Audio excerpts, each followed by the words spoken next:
Assalamualaikum warahmatullahi wabarakatuh dan selamat sejahtera semua. Jom belajar sama cikgu.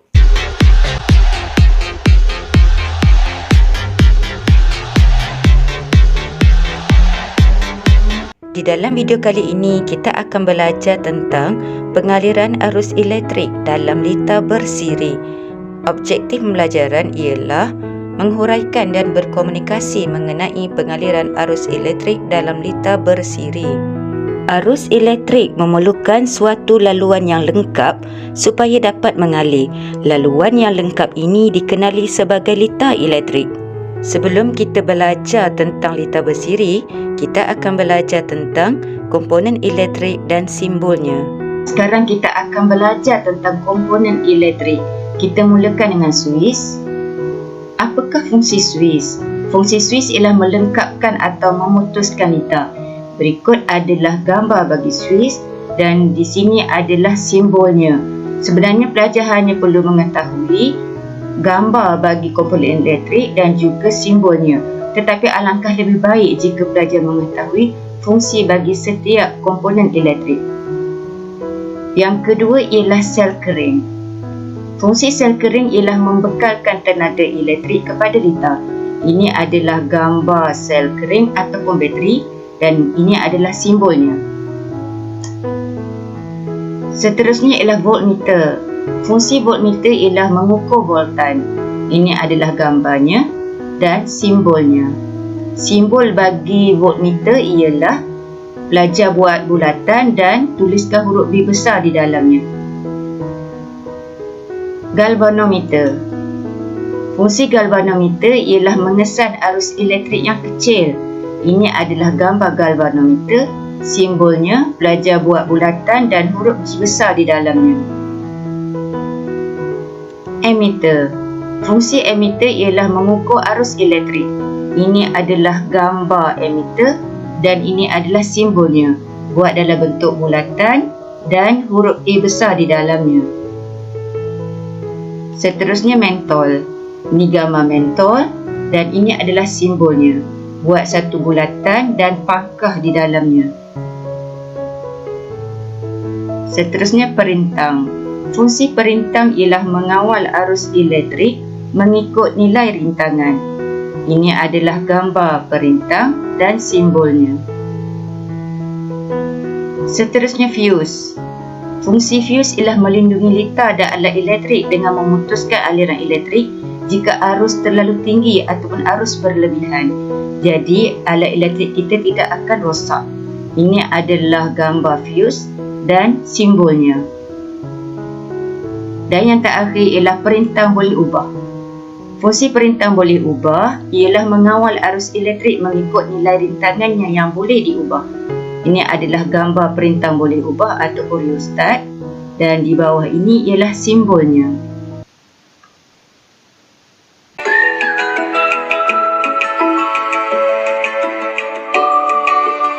Lita bersiri ini terdiri daripada komponen-komponen elektrik yang disambung secara bersebelahan.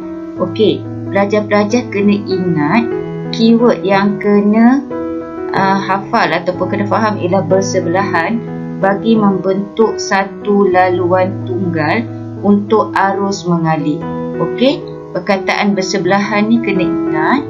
Begitu juga membentuk satu laluan tunggal.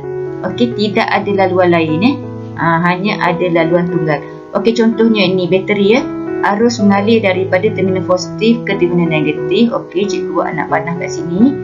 Okey, masuk ke mentol arus tadi. Okey, dan patah balik ke mentol semula ya. Ini nampak mentol menyala. Okey, kalau ada switch pun akan disambung secara bersiri. Sama juga bila kita lukis rajah lita macam ni simbol dia. Ni bateri. Okey, kat sini ialah bateri. Okey, pelajar kena lukis bateri. Okey, ni wire. Arus mengalir kat sini. Ini mentol pertama, ini mentol yang kedua. Jom pelajar-pelajar ikut cikgu. Kita buat lita bersiri. Kita mulakan dulu dengan wayar elektrik. Kita tambah bateri.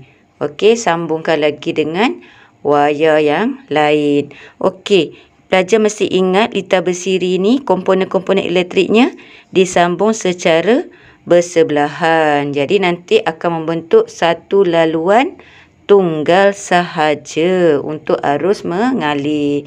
Okey, kita terus sambung je lagi. Apa lagi kita ada? Okey, sambung dengan wire. Kejap lagi kita akan letak switch. Okey, pelajar-pelajar kena ingat tau. Switch kita terbuka dan tertutup. Kalau switch tu terbuka, maksudnya litar tidak lengkap. Kalau cikgu cakap switch tu tertutup, maksudnya litar lengkap. Arus pun boleh mengalir. Okey, kita punya litar bersiri dah nak siap. Adjust sikit.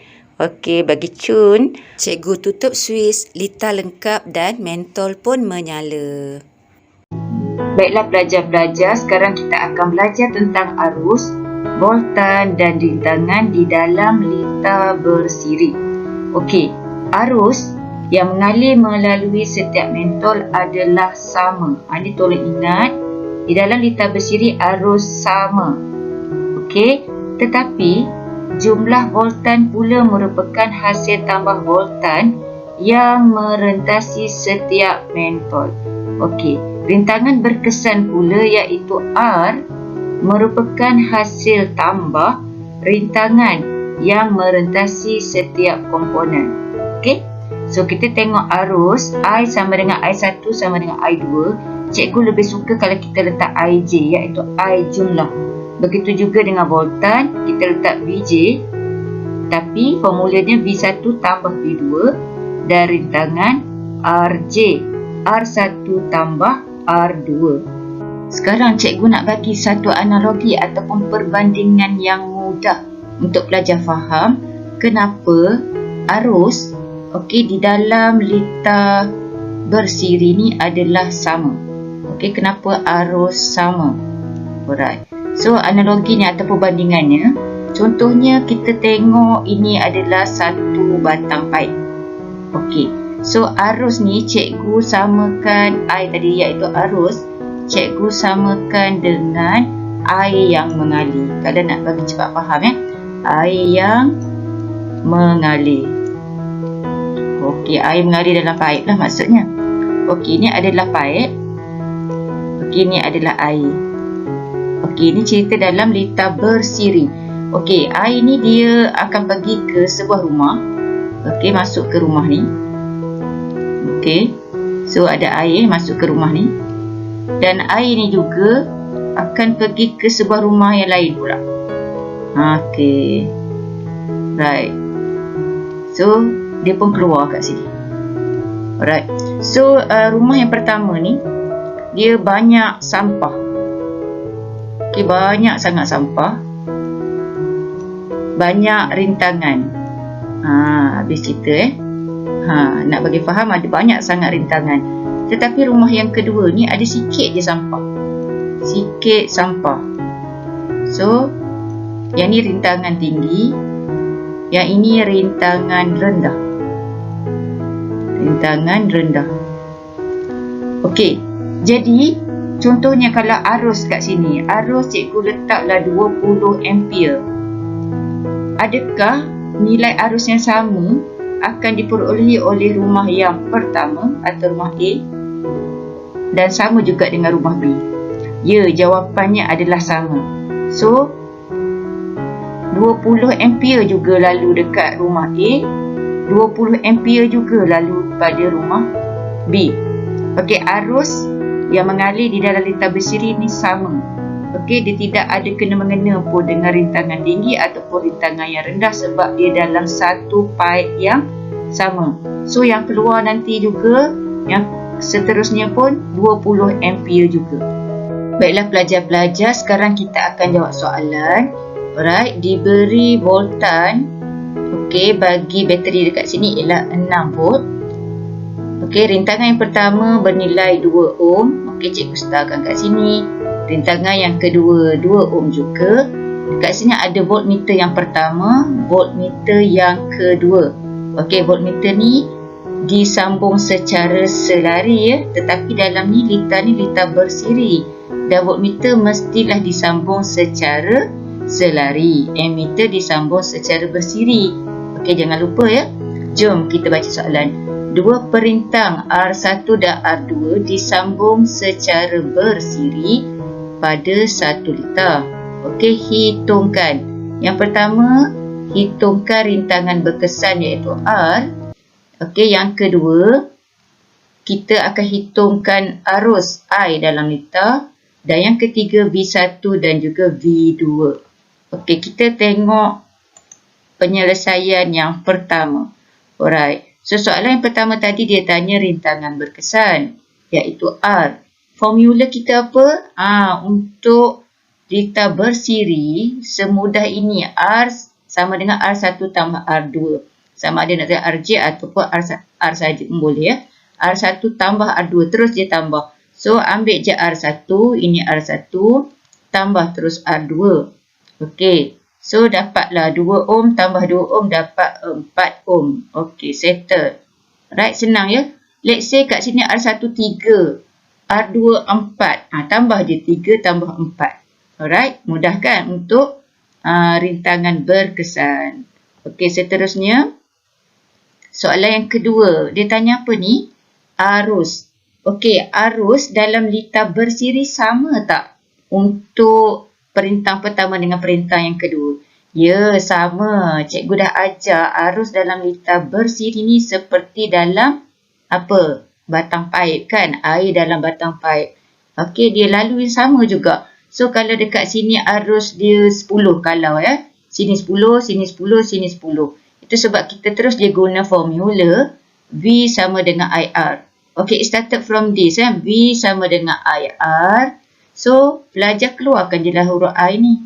Okay, bila keluarkan huruf I, dapatlah formula V bahagi R. Inilah yang dapat ni. Jangan ada yang tak faham pula ya. Okay, so 6 volt ambil dekat mana? Ni, ambil dekat bateri ni. Ni. Ambil voltan yang besar ni. VJ voltan besar. So, masukkan saja 6 volt. 4 ohm ni ambil dekat mana? Ambil dekat sini. Jumlah rintangan tadi. Jumlah rintangan kedua-duanya ni. RJ. R1 tambah R2 tadi. Alright. So, dapatlah 4 ohm. So, tekanlah kalkulator. Alright. Dapatlah 1.5 ampere. Make sure I, arus, unit dia ialah ampere. Alright. Kalau pelajar salah unit, maka dapat markah tak? Untuk jawapan tak dapat markah sebab salah unit. Tapi untuk cara pengiraan tadi dapat. Ni dapat 1 markah tapi ni tak dapat markah sebab kamu salah unit. Okey, yang seterusnya dia suruh cari apa? Voltan V1 dan V2. Okey, so bila nak V1, maksudnya V1, I darab R1. Kenapa I saja? Sebab I yang sama. Right? I yang sama. Tak ada I1, tak ada I2. Dia I yang sama. Dalam liter bersiri, arusnya sama. Ingat tu. So, I darab R1. I berapa? 1.5. Itu sebab kita cari dulu. 1.5 ampere ni bawa ke sini. 1.5 ampere darab 2. 2 apa? 2 ohm. 2 ohm ni datang mana? Ni R1 punya. Tengok dekat gambar ni. R1 tadi 2 ohm. Okey, kalau soalan lain, berapa nilainya pun, okey, ikut konsep yang sama. Okey, so 1.5 ampere darab 2 ohm dapatlah 3 volt. Make sure V V besar volt. Dan V2 I darab R2. So 1.5 ampere ambil arus yang sama. Sebab arus yang sama mengalir dalam liter bersiri ni. Darablah dengan R2. R2 berapa ni? Okey, R2 2 ohm. Alright, so darablah R2. So the same answer lah. Alright, sebab the same arus dan kebetulan rintangannya sama. Okey, settle. Pelajar-pelajar, jom kita lihat apakah kelebihan liter bersiri. Ada 3 kelebihan. Yang pertama, setiap komponen di dalam liter menerima kuantiti arus yang sama.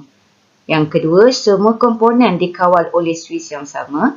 Dan yang ketiga, penambahan voltan akan membekalkan arus yang lebih besar. Bagaimana liter bersiri ini disambung? Ya, mesti ada hanya satu laluan tunggal sahaja. Ini adalah contoh liter di mana setiap komponen dalam liter menerima kuantiti arus yang sama, iaitu dalam contoh ni ialah 2 ampere. Pelajar-pelajar, sekarang kita akan belajar kekurangan lita bersiri. Ada 3 kekurangannya. Yang pertama, kerosakan pada satu alat elektrik menyebabkan alat elektrik lain tidak berfungsi. Yang kedua, pemasangan lebih banyak alat elektrik menyebabkan rintangan bertambah dan arus berkurang. Dan yang ketiga, setiap alat elektrik tidak boleh dipadam secara berasingan. Kita lihat, sebiji mentol ni rosak dan yang lain tidak dapat menyala. Sekarang kita perhatikan nyalaan satu mentol dan 2 mentol di dalam lita bersiri. Kita tutup suis dan mentol pun menyala. Baiklah, kecerahan mentol itu diwakili oleh garisan kuning. Nampak panjang ya tu? Ini adalah simbol yang mewakili komponen elektrik tadi. Baiklah, sekarang kita akan tambah mentol menjadi 2 mentol ya. Okey, kita buang sekejap wayar tu sebab kita nak tambah lagi 1 mentol menjadikannya 2 mentol. Kita nak lihat apakah perbezaan nyalaan mentol apabila 2 biji mentol ditambahkan ya. Okey, sebentar lagi kita akan tutup suis dan lita akan menjadi lengkap. Alright? So, kita boleh bandingkan kecerahan mentol. Okey, kita dah boleh tutup suis. Ya, mentol pun menyala, tetapi kedua-dua mentol ini menyala dengan kurang cerah berbanding sebiji mentol tadi. Jadi kesimpulannya, di dalam lita bersiri, semakin banyak mentol disambung, semakin kurang kecerahan mentol. Semoga video ini bermanfaat untuk semua. Jumpa lagi. Jutaan terima kasih saya ucapkan kepada semua subscribers. Tidak kira di mana anda berada, teruskan sokongan anda kepada channel saya. Jangan lupa like, komen, subscribe dan aktifkan notifikasi loceng agar anda tidak terlepas video terbaru daripada saya. Terima kasih kerana menonton video ini. Terima kasih.